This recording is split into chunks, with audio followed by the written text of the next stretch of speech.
Ruthanasia, a portmanteau of Ruth and euthanasia, is the pejorative name given to the period of free market policies conducted during the first term of the fourth national government in New Zealand, from 1990 to 1993.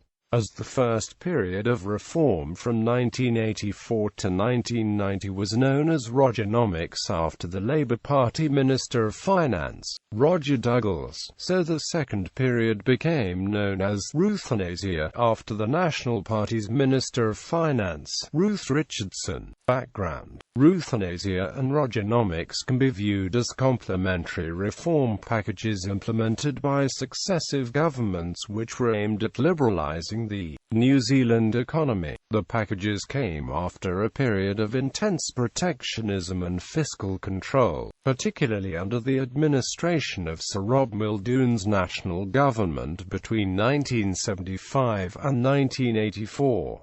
Muldoon's protectionism had culminated in a three-year wage and price freeze imposed by Muldoon, who simultaneously held the posts of Prime Minister and Minister of Finance, in an attempt to suppress rampant inflation.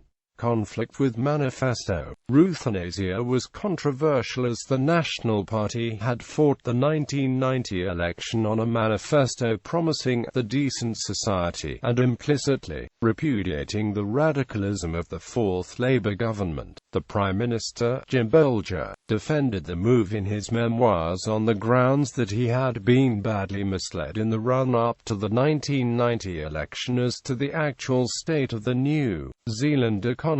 Upon winning the 1990 election, Bolger and Richardson quickly became aware of two unrelated financial crises. Firstly, that the Bank of New Zealand required an immediate injection of capital to avoid insolvency as a result of the poor performance of a $2.8 billion loan portfolio in Australia, and secondly that the outgoing Finance Minister David Keogill's projection of a modest fiscal surplus was inaccurate, and that the country instead faced a fiscal deficit of $3.7 billion for 91-92 if current fiscal policies continued. Current net public debt was 52% of GDP. By current standards, that was not the extreme situation portrayed. Focus: where Roger Douglas had deregulated the industrial, financial, fiscal and agricultural sectors of the New Zealand economy, Ruth Richardson, under the auspices of a national administration, was able to focus on social services and labour relations. These were sensitive areas which the preceding Labour administration had not been willing to reform in light of its traditional working-class constituency. Richardson and the then Minister of Social Welfare, Jenny Shipley, immediately reformed the social welfare program in the mother of all budgets by reducing available unemployment, sickness and welfare benefits across the board. In 1991, the national government enacted the Employment Contracts Act, which effectively demolished New Zealand's post-war industrial relations framework, replacing collective bargaining and compulsory union membership in many sectors with the concept of the individual employment contract. Whilst the ECA did not directly address unions, the practical effect of removing the requirement for employees to be members,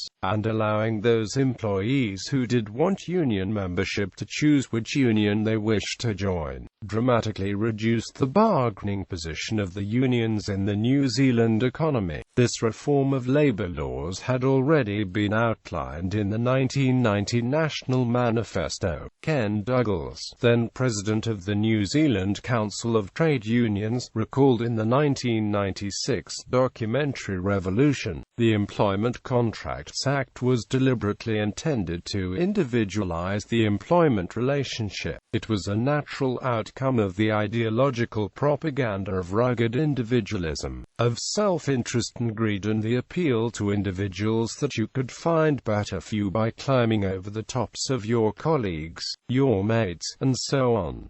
Ruth Richardson was very clear, very blunt, very honest about its purpose. It was to achieve a dramatic lowering of wages very, very quickly. Roger Douglas, Minister of Finance in the preceding fourth Labour government, said, "I think the labour market changes in 1990 were first class.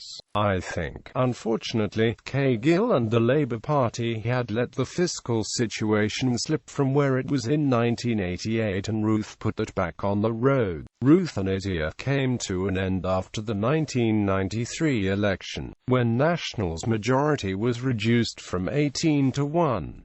Jim Bolger responded by replacing Richardson with Bill Birch.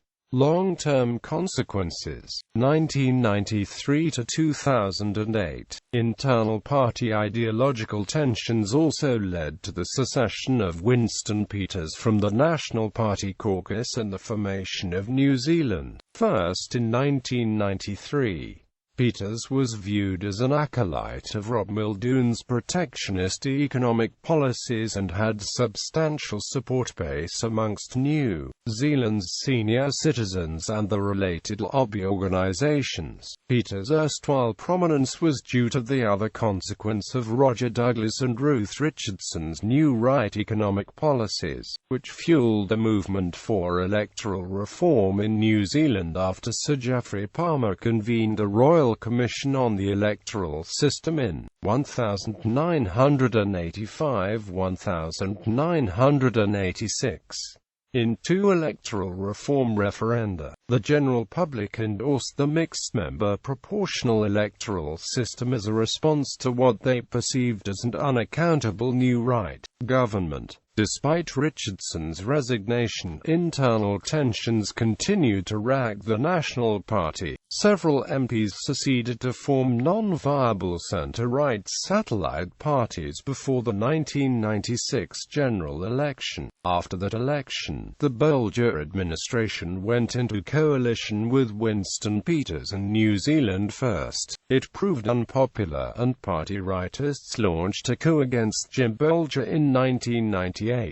As a consequence, Peters abandoned the National New Zealand First coalition, splitting his party. National then governed for a further year, with the support of post-split ex-New Zealand First MPs, but the 1999 general election saw Helen Clark lead a centre-left coalition to victory. She would remain Prime Minister for most of the next decade, as National was paralysed by factional infighting over ideology and direction. When National won office again after the 2008 general election, it was reconfigured as a centrist political party, disavowing the radical New Right industrial relations and welfare state and public sector retrenchment of the 90s. As for Richardson herself, she became a member of ACT New Zealand. Her philosophical successors